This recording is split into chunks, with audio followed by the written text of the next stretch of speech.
1874, the Whitfields built a chapel and buried their firstborns beneath it.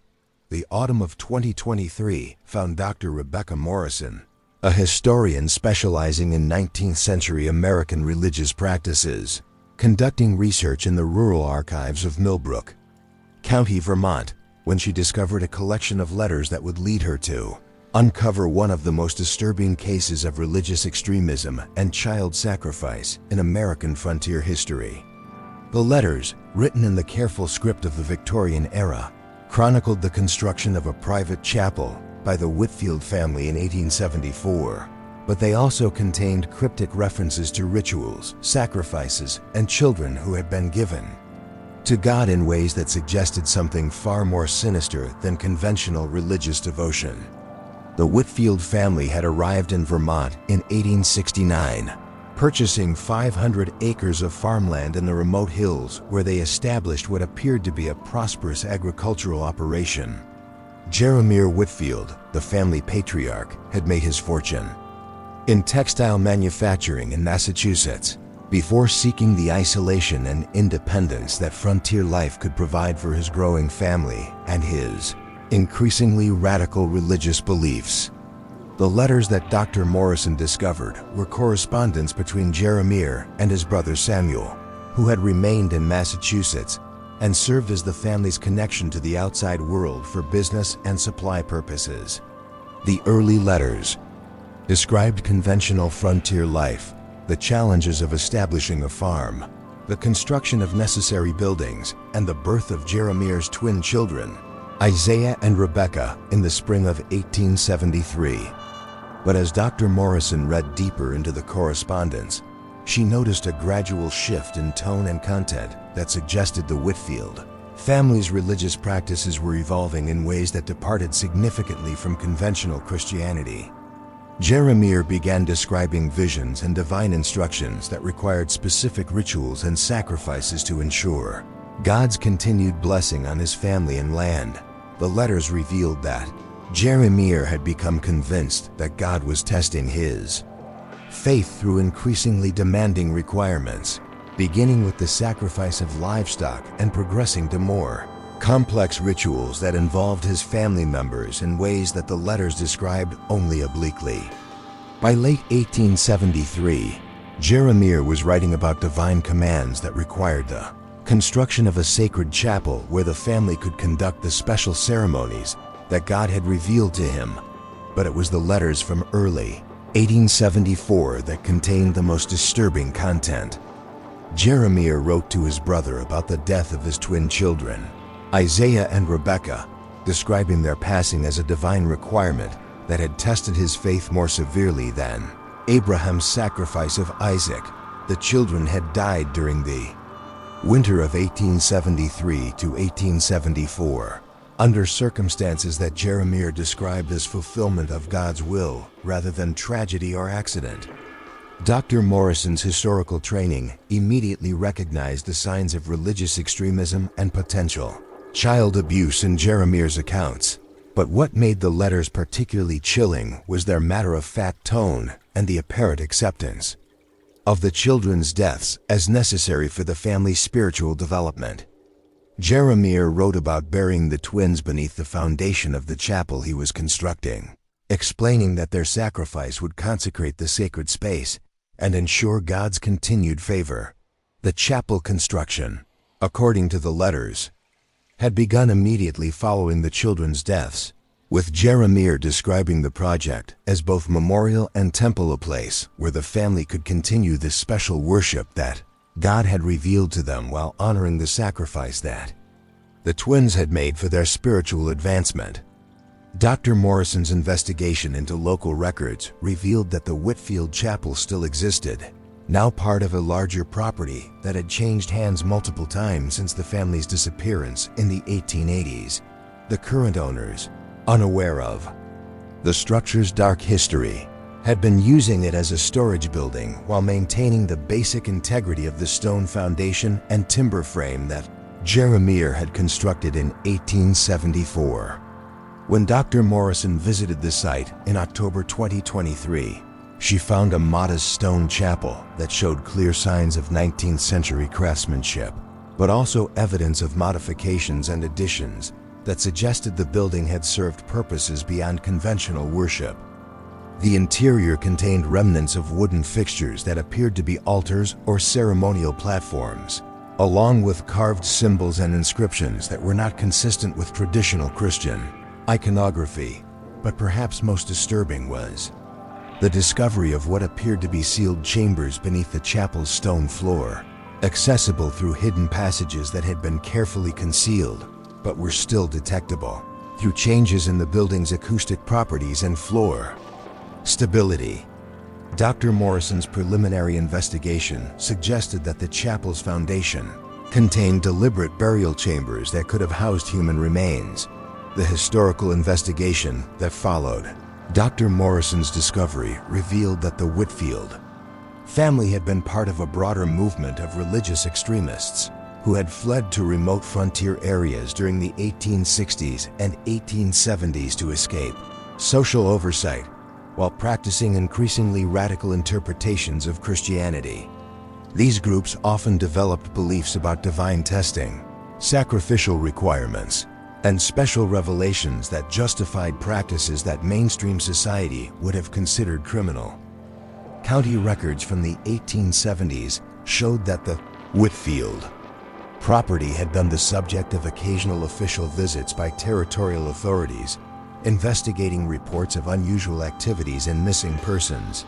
But the family's isolation and legal ownership of their land had made detailed investigation difficult. The few official reports that survived described the Whitfields as reclusive but not obviously criminal, though several mentioned the absence of children who had been reported in earlier census records. Dr. Morrison's research into similar religious communities of the period revealed a pattern of families who had interpreted biblical accounts of divine testing and sacrifice as literal instructions for their own spiritual development. These groups often began with conventional religious practices, but gradually evolved toward more extreme interpretations that justified child abuse, ritual sacrifice, and other forms of violence as expressions of faith and obedience to divine will.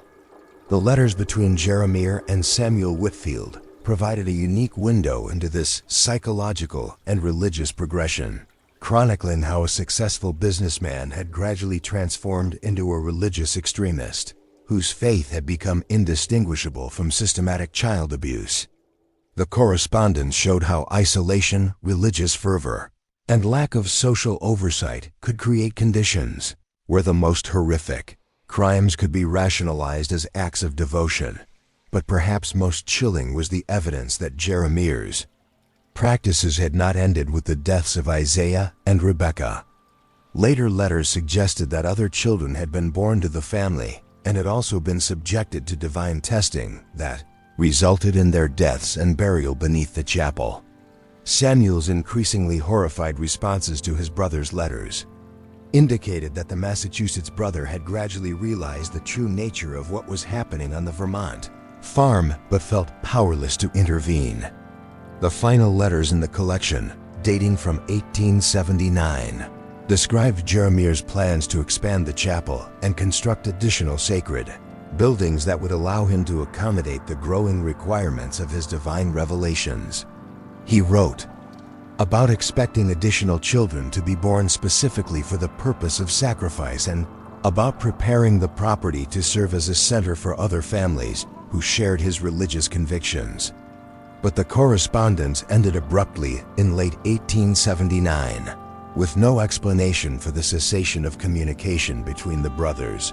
Dr. Morrison's investigation into territorial records revealed that the Whitfield property had been abandoned sometime during the winter of 1879 to 1880, with no official documentation of the family's departure or subsequent whereabouts.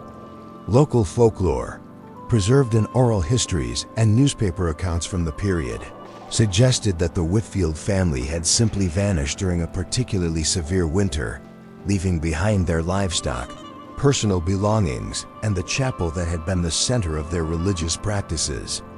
Search parties had found no evidence of violence or struggle, but they also found no indication of where the family had gone or why they had abandoned their established farm. The chapel itself had become the subject of local superstition and fear, with reports of strange sounds, unexplained lights, and supernatural manifestations that had kept curious visitors away for decades. The property had eventually been sold for taxes and had passed through multiple owners who had used the land for conventional farming while avoiding the chapel building itself. As Dr. Morrison prepared to investigate the sealed chambers beneath the chapel floor, she realized she was potentially uncovering evidence of systematic child sacrifice that had been hidden for nearly 150 years. The letters suggested that multiple children had been killed and buried beneath the sacred foundation that Jeremiah had constructed to honor what he believed were divine requirements for his family's spiritual advancement. The historian found herself confronting not just an academic mystery, but potential evidence of crimes that would have shocked even the frontier society of the 1870s, raising questions about how religious extremism and isolation could transform ordinary families into perpetrators of systematic child murder in the name of faith and divine obedience. Archaeological investigation that followed Dr. Morrison's discovery would reveal the full scope of the Whitfield family's descent into religious extremism and systematic child sacrifice, exposing one of the most documented cases of faith-based murder in American frontier history, while raising disturbing questions about the Faku's relationship between religious freedom and criminal accountability in 19th century society. Dr. Sarah Chun, a forensic archaeologist brought in to examine the sealed chambers beneath the chapel, discovered evidence that confirmed Dr. Morrison's worst fears about the Whitfield family's practices. Ground-penetrating radar revealed multiple burial chambers within the chapel's foundation, containing the remains of at least 8 children ranging in age, from infancy to approximately 10 years old. The examination of the remains revealed evidence of deliberate burial in carefully constructed stone chambers that had been designed as permanent resting places rather than temporary graves. Each chamber contained personal effects, religious artifacts, and inscriptions that suggested the children had been buried according to specific ritual requirements that Jeremiah had developed as part of his evolving religious practices. But perhaps most disturbing was the discovery that the children had not died from natural causes, accidents, or conventional abuse. Forensic analysis revealed evidence of ritual sacrifice that had been conducted according to systematic procedures designed to fulfill what Jeremiah apparently believed were divine requirements for his family's spiritual advancement. Dr. Morrison's continued research into the Whitfield correspondence, combined with additional documents discovered in Massachusetts archives, revealed the full evolution of Jeremiah's religious beliefs and the systematic way he had implemented his convictions. Despite growing horror from his brother Samuel and other family members who learned about his activities, the letters showed that Jeremiah had begun his religious journey with conventional Christian beliefs, but had gradually developed personal interpretations of biblical accounts that emphasized literal obedience to divine commands regardless of social or moral considerations. He had become particularly obsessed with Old Testament stories of sacrifice and testing, viewing them as instructions for contemporary religious practice rather than historical accounts. The progression documented in his correspondence revealed how isolation, religious fervor, and lack of external oversight had allowed Jeremiah to develop increasingly extreme interpretations of faith that ultimately required the systematic murder of his own children. Each sacrifice had been rationalized as necessary for spiritual advancement and divine favor, with the deaths serving as evidence of his superior faith and obedience. But investigation into territorial records and contemporary accounts revealed that Jeremiah's activities had not occurred in complete isolation.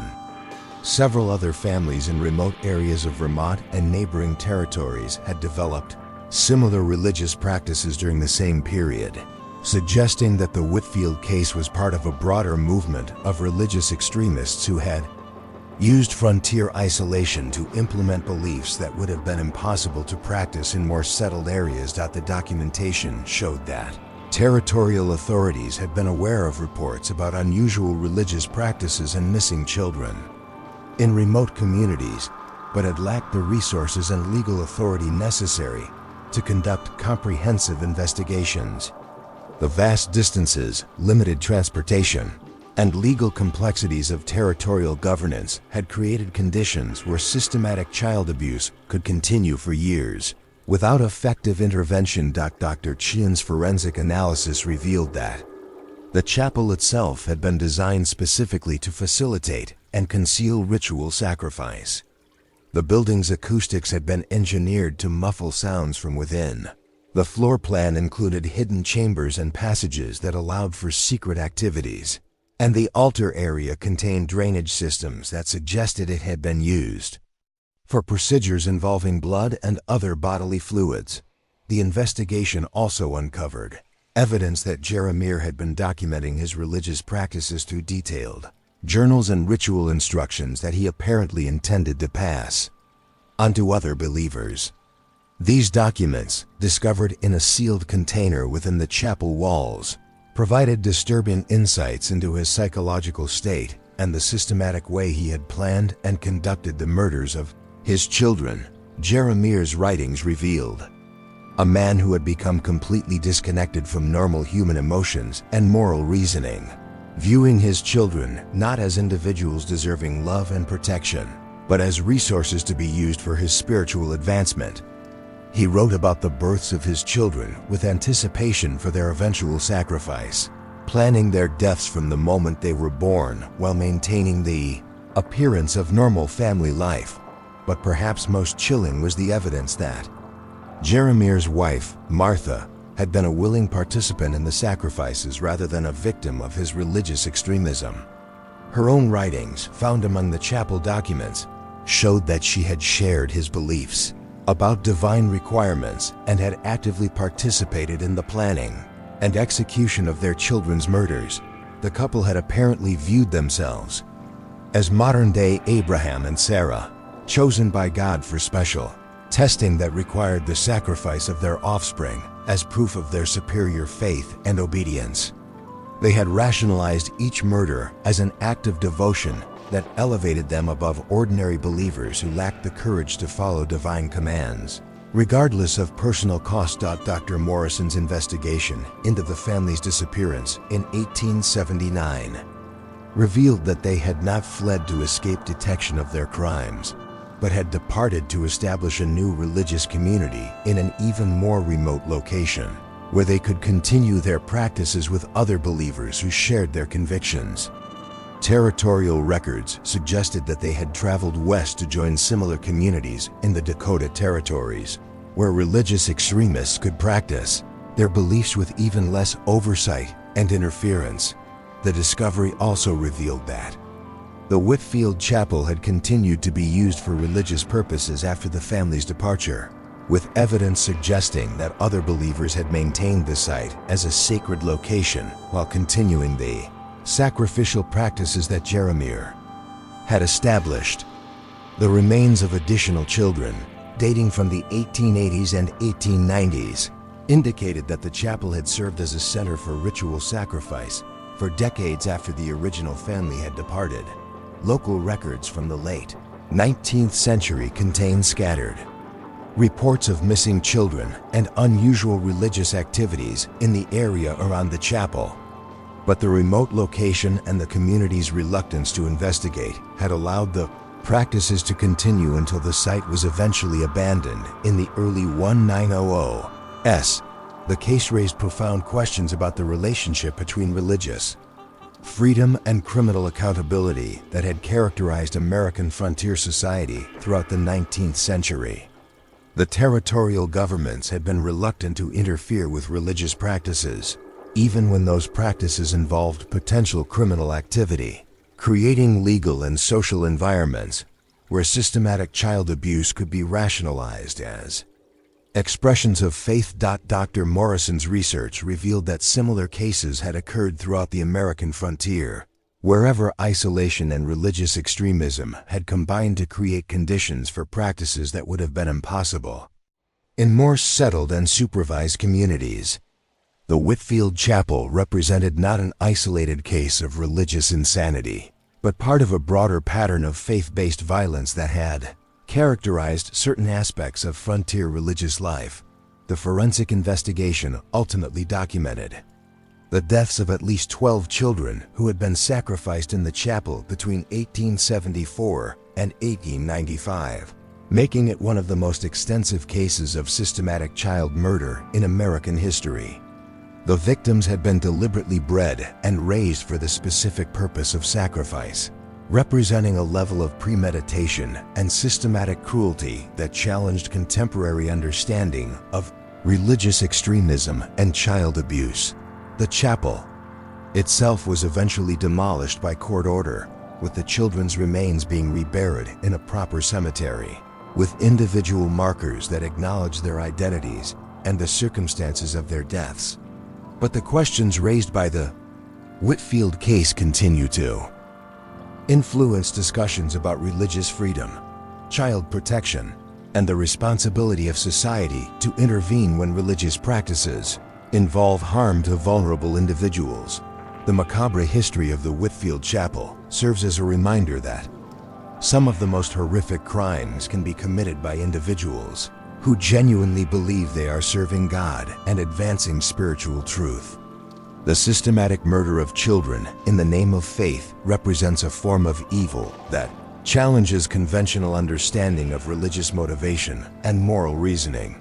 The victims who were buried beneath the chapel's foundation remain evidence that religious freedom without moral constraint can become a license for the most devastating forms of human cruelty, and that the protection of children requires vigilance against those who would sacrifice innocent lives for abstract spiritual goals that serve their own psychological needs rather than any legitimate divine purpose.